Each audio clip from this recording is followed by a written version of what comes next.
प्रणाम सभी को। आइए आज गीता के अध्याय 15 और जो श्लोक 1 के बीच में स्टॉप किया था वहीं से शुरू करते हैं। वृक्ष के मूल से ही तने, शाखाएं, कोपलें निकलती है। इसी प्रकार परमात्मा से ही संपूर्ण जगत उत्पन्न होता है। उन्हीं से विस्तृत होता है और उन्हीं में स्थित रहता है। उन्हीं से शक्ति पाकर संपूर्ण जगत चेष्टा करता है। न तत् समशुचायभ्यधिक श्वच दृश्यते श्वेता श्वेतरोपनिषद। उस परमात्मा से बड़ा और उसके समान भी दूसरा नहीं दिखता।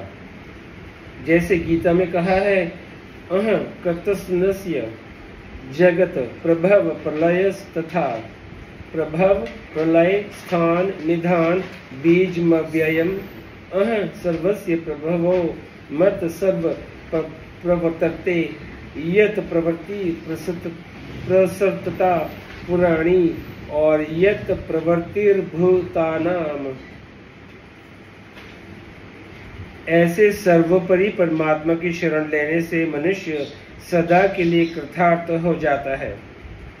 शरण लेने की बात आगे चौथे श्लोक में तमेव चांग पुरुष प्रपगे पदों में कही गई है। सृष्टि रचना के लिए ब्रह्मा जी प्रकृति को स्वीकार करते हैं, परंतु वास्तव में वे प्रकृति से संबंध रहित होने के कारण मुक्त हैं। ब्रह्मा जी के सिवाय दूसरे संपूर्ण जीव प्रकृति और उसके कार्य शरीर आदि के साथ अहंता ममता पूर्वक जितना जितना अपना संबंध मानते हैं, उतने उतने ही वे बंधन में पड़े हुए हैं और उनका बार बार पतन जन्म मरण होता रहता है। अर्थात उतनी ही शाखाएं नीचे की ओर फैलती रहती हैं। सात्विक, राजस और तामस ये तीनों गतियां अधशाखम के ही अंतर्गत हैं। अश्वत्थम शब्द के दो अर्थ हैं।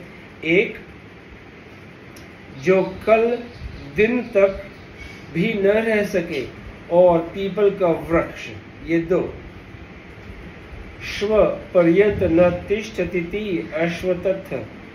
श्व से अव्यय आने वाले कल का वाचक है। जो कल तक स्थिर रहे उसे श्वस्तथ तथा जो कल तक स्थिर न रहे उसे अश्वस्थथ कहते हैं। पहले अर्थ के अनुसार अश्वत्थ पद का तात्पर्य यह है कि संसार एक क्षण भी स्थिर रहने वाला नहीं है। क्षण का विवेचन दार्शनिकों ने इस प्रकार किया है। कमल के पत्ते पर सुई मारी जाए तो सुई के दूसरी तरफ निकलने में 3 क्षण लगते हैं। पहले क्षण में स्पर्श, दूसरे क्षण में छेदन और तीसरे क्षण में पार निकलना।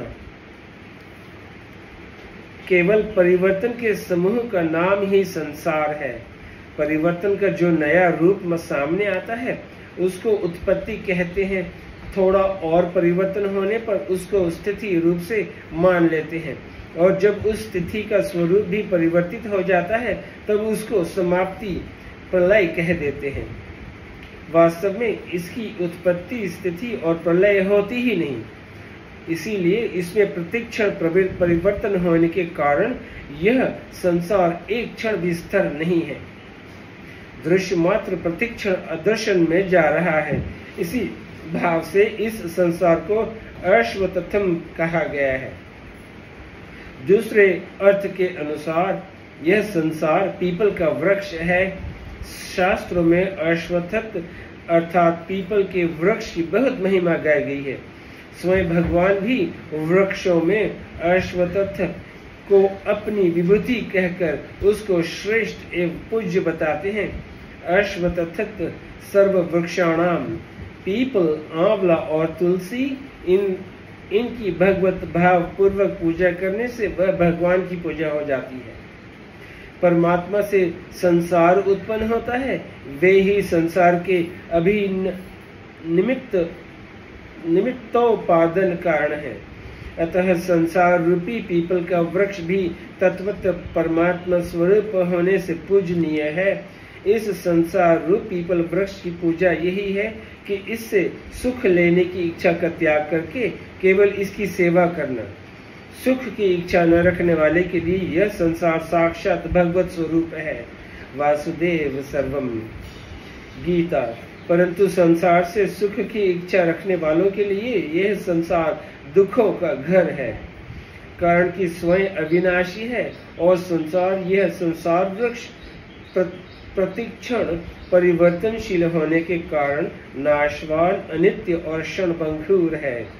अतः स्वयं की कभी इससे तृप्ति हो ही नहीं सकती, किंतु इससे सुख की इच्छा करके ये बार बार जन्मता मरता रहता है। इसीलिए संसार से यदि किंचित भी स्वार्थ का संबंध न रखकर केवल उसकी सेवा करने का भाव ही रखना चाहिए। प्राहुर्व्ययम। संसार वृक्ष को अव्यय कहा जाता है। क्षणभंगुर अनित्य संसार का आदि और अंत न जान सकने के कारण प्रवाह की निरंतरता मतलब नित्यता के कारण तथा इसकी मूल सर्वशक्तिमान परमेश्वर नित्य अविनाशी होने के कारण ही इसे अव्यय कहते हैं। जिस प्रकार समुद्र का जल सूर्य के ताप से भाप बनकर निकलता है, फिर आकाश में ठंडक पाकर वही जल बादल से पुनः जल रूप से पृथ्वी पर आ जाता है, फिर वही जल नदी नाले का रूप धारण करके समुद्र में चला जाता है, पुनः समुद्र का जल बादल बनकर बरसता है। ऐसे घूमते हुए जल के चक्र का कभी भी अंत नहीं आता। इसी प्रकार संसार चक्र का भी कभी अंत नहीं आता। ये संसार चक्र इतनी तेजी से घूमता बदलता है कि चलचित्र सिनेमा के समान अस्थिर प्रतिक्षण परिवर्तनशील होते हुए भी स्थिर की तरह प्रतीत होता है। ये संसार वृक्ष अव्यय कहा जाता है। प्राहु। वास्तव में ये अव्यय अविनाशी है नहीं।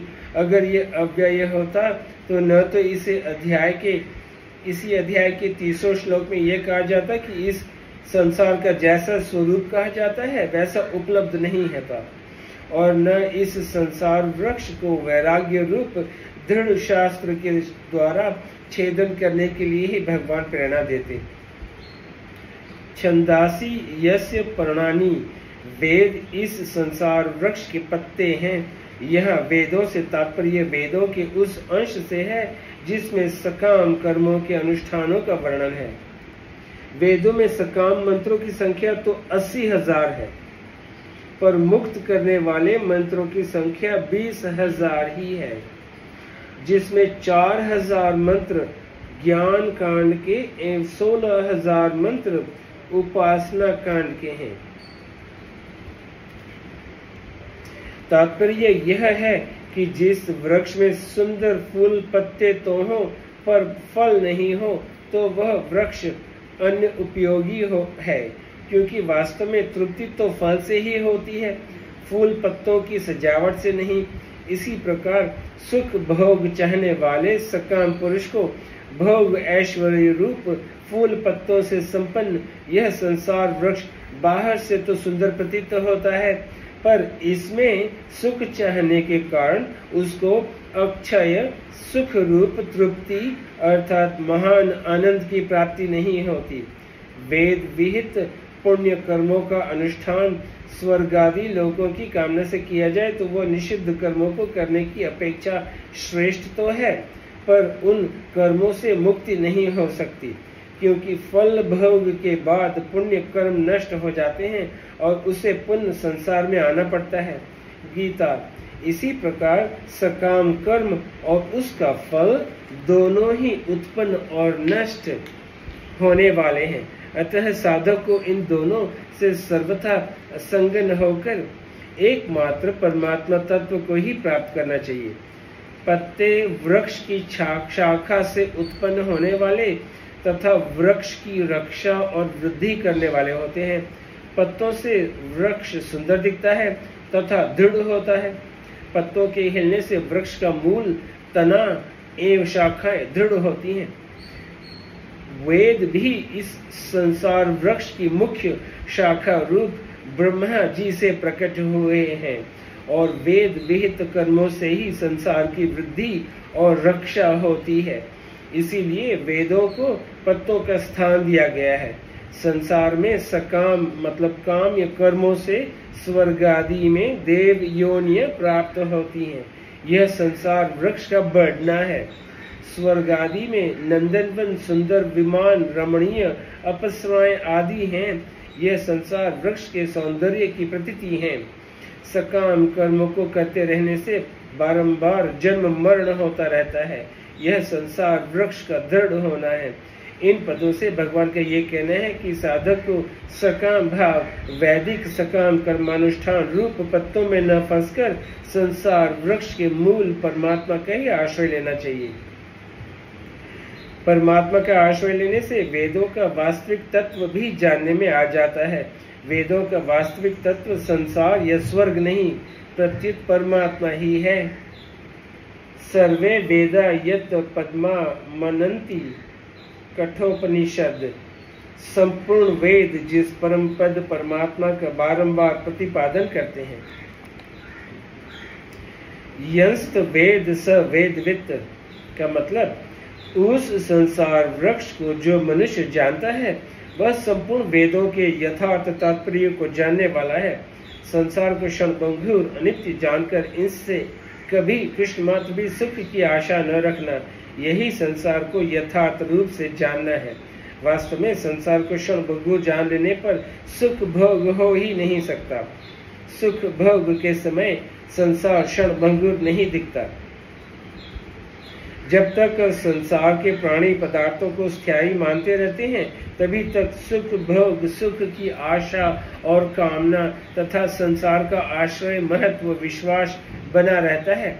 जिस समय ये अनुभव हो जाता है कि संसार प्रतिक्षण नष्ट हो रहा है, उसी समय उससे सुख लेने की इच्छा मिट जाती है और साधक उसके वास्तविक स्वरूप को जानकर संसार से विमुख और परमात्मा के सम्मुख होकर परमात्मा से अपनी अभिन्नता का अनुभव कर लेता है। परमात्मा से अभिन्नता का अनुभव होने में ही वेदों का वास्तविक तात्पर्य है। जो मनुष्य संसार से विमुख होकर परमात्मा तत्व से अपनी अभिन्नता, जो कि वास्तव में है, का अनुभव कर लेता है, वही वास्तव में वेदवित् है। वेदों के अध्ययन मात्र से मनुष्य वेदों का विद्वान तो हो सकता है, पर यथार्थ वेद वेदता नहीं। वेदों का अध्ययन न होने पर भी जिसको संसार से संबंध विच्छेद पूर्वक परमात्मा तत्व की अनुभूति हो गई है, वही वास्तव में वेद वेदता, वेदों के तात्पर्य को अनुभव में लाने वाला है। भगवान ने इसी अध्याय के 15वें श्लोक में अपने को वेदवित् कहा है। यह वे संसार के तत्व को जानने वाले पुरुष को वेदवित् कहकर उससे अपनी एकता प्रकट करते हैं। तात्पर्य यह है कि मनुष्य शरीर में मिले विवेक की इतनी महिमा है कि उससे जीव संसार के यथार्थ तत्व को जानकर भगवान के सदृश वेदवेत्ता बन सकता है। मम साधर्म्य मागता गीता में भी यही बात कही गई है। परमात्मा का ही अंश होने के कारण जीव का एकमात्र वास्तविक संबंध परमात्मा से है। संसार से तो इसने भूल से अपना संबंध माना है, वास्तव में है नहीं। विवेक के द्वारा इस भूल को मिटाकर अर्थात संसार से माने हुए संबंध का त्याग करके एकमात्र अपने अंशी परमात्मा से अपनी स्वतः सिद्ध अभिन्नता का अनुभव करने वाला ही संसार वृक्ष के यथार्थ तत्व को जानने वाला है और उसी को भगवान यहाँ वेदवित् कहते हैं। आइए आज मैं यहीं पे समाप्त करता हूँ, फिर कल श्लोक 2 से शुरू करेंगे। नमस्ते, शुक्रिया।